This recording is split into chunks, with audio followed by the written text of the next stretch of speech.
Yeah, and one of my favorite things in the world is helping others do the same thing. It's such a rewarding thing to do is see people actually change their lives, change their health, change their whole future.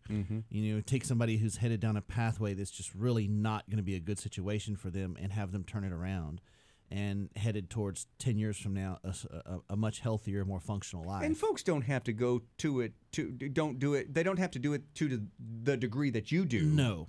But just some small improvements here and there can help. Oh, absolutely. Yeah. Okay, so we have talked to you. This is the third part of a three-parter. You did a show on protein. Right. You did a show on carbs. Right. And this is a show on fat. Correct. Okay. Yeah. So we're discussing the role of macronutrients and how important that controlling and manipulating your macronutrients can be in controlling your weight and your body and your health. And so on the last two shows, we talked about that counting your macronutrients that you consume every day is way more valuable than counting your calories. That we don't do these calorie counter type programs. And the example that I've used for the last couple of weeks, and in case anybody didn't hear it, 1 piece of chocolate cake's 500 calories, 3 chicken breasts are 500 calories. My body is not going to metabolize those two items. Unfortunately, my body is not going to do the same thing with the cake as it would with the chicken. But if I'm a, quote, calorie counter, I'm going to pick the cake because I got 500 calories to eat. Well, so sure. Why wouldn't I pick the cake? Yeah. And so counting macronutrients is really the answer to making a really simple program that you can control your health and your weight and prevent diseases and on and on. So with the discussion of fats today, fat's got a really bad reputation during the 80s, even in some in the 90s. Everyone sort of got into this framework of fats make us fat, and the lower fat I can eat, the better. And we now know that really wasn't the case. If you remember during the 80s, the old Snackwell cookies that, they couldn't keep on the shelves. Oh, they came in that green wrapper, so that meant they were healthy. And it said low fat. Yeah. And they had so much sugar in them that what happened? Obesity, heart disease went through the roof. Yeah. So everyone was eating low fat, and heart disease and diabetes and other chronic diseases kept skyrocketing. So really sugar and processed foods and unhealthy fats were the problem. There are a place in your diet for fats. And you should keep your fats under control. Fats are probably the lowest gram macronutrient you should eat every day. What I mean by that is if, let's say, you eat 200 proteins and 100 grams of carbs, you might only eat 30 or 40 grams of fat. Okay. The reason is that fat is much more packed with calories than carbs and protein. So for every gram of protein I eat, I get 4 calories out of that. For every gram of carbohydrate I eat, I get 4 calories out of that. For every gram of fat I eat, I get 9 calories out of that. Wow. So if I eat 10 grams of protein, I will have consumed 40 calories. If I eat 10 grams of carbohydrates, I'll have consumed 40 calories. If I eat 10 grams of fat, I'll have consumed 90 calories. That can add up. That adds up quickly, right? So you do need to control your fats, but they're very energy dense. Fats store a lot of energy in them. And so they're more than double the energy in fat as anything else. So if there's any leftover energy, it gets stored as body fat. So when we take a look at food, if we would look at food more as what our body needs for energy and not so much as a way to pleasure ourselves, people would really be a lot better off. We associate pleasure with food, and what that has done is it's caused us to be somewhat addicted to fatty, sugary foods, because when we eat fatty, sugary foods, it releases neurochemicals in our brain, feel-good chemicals in our brain, but it's very short-lived. So we get this good... Is that why the term comfort food is used? It is. Yeah, it is. But so what happens in our brains when we eat these unhealthy foods, we get this release of these feel-good neurochemicals, and we can literally get addicted to sugary, fatty foods. In fact, I think most Americans are addicted to unhealthy foods. And the food industry has played a big part in that. But the problem with that So is it's kind of like a drug then. it is. And it releases feel-good chemicals in our brain. And the problem with that is it's very short-lived, leaving us wanting more and more and more. So that's one reason why 1/3 of Americans are now obese. Another 1/3 are overweight. So 2/3 of Americans are either obese or have weight problems. And one of the reasons is because most Americans are somewhat addicted to these unhealthy, sugary, fatty foods, and the food industry, really has played a huge part in that, making cheap, unhealthy, sugary, fatty foods for us. And so before we go to break, I want you to remember this. And remember this saying is eat to live, not live to eat. So if we would eat what we need to survive and what we need to provide our body's nourishment and energy, and not eat for pleasure all the time, we would be much more healthy. So after break, we're going to discuss more on fats and the details and how many you should have and which fats you should have and all that. So stay tuned. Not live to eat. But fats are one of that you want to make sure that you're eating the right kind of fats. And I just recently had a show on this, so I'm not gonna go way into this today. But healthy fats, the bottom line is healthy fats reduce systemic inflammation in the body, which is the precursor to almost all chronic diseases. And I think if I say that on enough shows, people will kind of understand that our diet is very pro-inflammatory in America, and pro-inflammatory diets lead to chronic disease. So healthy fats are very anti-inflammatory in our bodies. Things like olive oil, fish oil, avocados, omega-3 oils are all anti-inflammatory and make you healthier. Bad fats are pro-inflammatory. They clog your arteries. They cause cancer, heart disease, and other chronic diseases. These are your trans fats in donuts, cakes, cookies, processed foods, and packaged foods. Also pro-inflammatory fats are your saturated red meat fats, especially if we're talking your standard feedlot, mass-produced, big box store beef that you get. Very pro-inflammatory and disease-causing. So, go with a grass-fed variety on that. These are very anti-inflammatory. But Americans need less bad fats and more good fats in their diet as a general rule.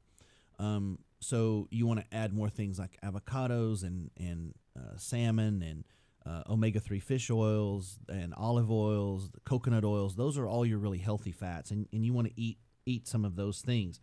But your fats should be closely monitored, and it's very easy to eat too much. One steak may have more than a day's worth of fats in it, just one steak. Mm-hmm. And so you want to keep those things kind of limited, and not that you can't ever do those things, but that every day or every other day really adds up to being a whole lot of fat. Because remember, there's almost twice the calories in a gram of fat. There's over twice than there is a carbohydrate or a protein. So as a general rule, Americans eat too little protein, too many processed carbohydrates, and too many unhealthy fats. We should have more lean protein, we should have more healthy fats, and much less carbohydrates in our diet as a general rule. Pretty much, probably 99% of the people out there listening. That's why those hospitals are getting really pretty and big. Yeah, building wings all the time, right? Give us some examples of those lean proteins. Okay, you have chicken, you have turkey, you have deer, grass-fed beef. Those are really your mainstays, just your lean, and even pork occasionally. Mm-hmm. Fish? Yeah, fish is Shrimp? good. The problem pork? with Wait, you said pork? Yeah, pork occasionally. Yeah, not often, but occasionally. I don't think he's talking about a pound of bacon. No. Well, pork the is leaner cuts. Pork is a cheaper meat. Yeah, and there's about 10 grams per serving of fat in there. So, it's not something you want to do all the time. Yeah. But I think pork kind of got a little bit of a bad rap, too, especially if you do an all-natural. And so fish, the problem with fish is it contains a lot of toxins and some of this tilapia from Thailand and all that. I've had shows on that before. Mm-hmm. But if you can do like an Alaskan wild-caught salmon, something like that's really good for you. Mm-hmm. And you could even buy that in a can like you do tuna, which is a lot less expensive than buying a salmon steak. and it's super healthy for you, and you can save a lot of money doing that. You know, buying it canned. And You used to buy it in the can. The can. They used to have like I don't know how many wrapped up together, and wild caught Alaskan salmon. Yeah. And I used to buy it at Sam's, and they stopped. Well, I haven't been to Sam's in a while, but they stopped carrying it, so I didn't buy it anymore. Yeah. But they used to have like 9 cans or something like that all wrapped up together, and I'd buy that, and I'd go home, and I'd put some light mayonnaise in it, with olive oil and pickles. Just some chopped up pickles. That was so good just to eat with a fork, just like that. Yep. You know what I like to do with it is I'll make like little patties out of it, like kind of grind it up and put onions and seasoning and some eggs and breadcrumbs. You grill and it? Yeah, bake it in the oven and make almost like a hamburger patty, but they're salmon patties. Now, would you just ruin it if you put a little olive oil in a pan and pan fried it? I used to do that too. No, that doesn't ruin it at all. Yeah, because boy, does that make it good. Yeah, I started doing it that way before I started baking it. Like the last few times I baked it, and it's still pretty good. But yes, it's excellent that way. But fats do have their place. So fats provide things with our body that we do need, and especially the healthy fats. They provide essential fatty acids that your body can't produce on its own, that are essential for your body's processes. Fats also are important in proper brain and nerve function. So we take our patients a lot of times that will have like maybe attention problems or concentration problems, or maybe like sort of neuro-emotional type problems, and you can put them on some omega-3 fish oils, and it helps their brain function, and lots of times they can see some improvement from that. Also, fats are used in the production of hormones in our body. So healthy fats are used in producing our reproductive hormones like testosterone, estrogen, all of that. It's very important as well. So, fats do have their place, but you should choose healthy fats in limited amounts. And that's one of the things that people have a problem with. It's all the unhealthy fats in too much of amounts. Okay. So that concludes our 3-show series on macronutrients, and tracking your macronutrients is critical to knowing exactly what you're eating. And we use an app called MyFitnessPal that you can scan in everything that you eat throughout the day, and it will keep track of all this for you. So if I'm having 5 ounces of salmon, I put it in, and it adds up throughout the day how many macronutrients I've actually eaten. And I can tell you, at the end of the day, if I had that app would come up. It would a big warning at the end of the day. Holy crap! Stop eating. At the end of the day, by about 10:30 in the morning. Like, please stop. Skull and crossbones will come up on there. But this is really a neat app for tracking. I can tell you how many grams of protein, carbs, and fats I've had over the last several hundred days. And I can tell you that over the next several hundred days, I can tell you exactly down to the gram of protein, carbohydrates, and fats that I've had. And it's so simple once you get used to it. You just enter everything you've eaten in there. If you have breakfast, you enter it in. And it really only takes a few minutes, and you can track exactly how many macronutrients you've eaten throughout the day. That's why at 45 you look like that. Well, here's the key with the MyFitnessPal app. You actually have to open it and use it for it to work. I've had so many patients that go, yeah, I have that app. And I go, well, how'd it work? And they go, I've never opened it. Yeah. Yeah, it works better if you actually open it and use it the way it's supposed to be. So, but you can just enter all your food in there, and you can track exactly how many proteins, carbohydrates, and fats that you should be getting. Now, why didn't I discuss how many you should be getting? Because it's so different for everybody. So everybody is so different. There are times of the year where I might do 300 or 400 grams of carbohydrates a day. There are other times of the year where, and days of the week, where I might do 100. There are some patients out there that need 70 grams of carbohydrates, and there's some that need 150. So it's impossible for me to say everybody needs X amount because it's tailored for the individual. Sure. It depends on what your workout schedule is, what your body type is, what your metabolism is. And so that's why sitting down and developing a custom program with our weight loss clients is so important, because I can't just tell you as a general rule how many of these you should have. It depends on what you do every day.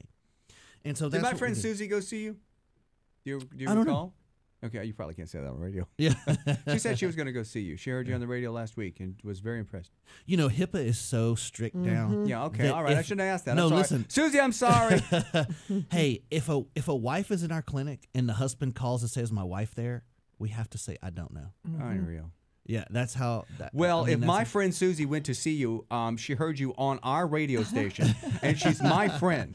Yeah, so I'm always like, I don't know what happened with that. Yeah, so play dumb. All Just have to right, play dumb on all that right, stuff. I get it. Yeah. So, guys, I'm going to be out next week. Oh, you are? Yeah, I won't have a show next. I'm going to have a short week next week because I'm taking a few days off. My birthday's Saturday, so we're going to take a long weekend. So I won't be in, but I'll be in the following week. All right, and so I'll we'll have see you some next Wednesday. new stuff for you guys. Well, happy birthday. Happiest of thanks. birthdays to you. You're a great guy. Thanks, guys. 45 and look like that. And see you in 2 weeks. All right, Dr. Kevin, Bryant Wellness Institute.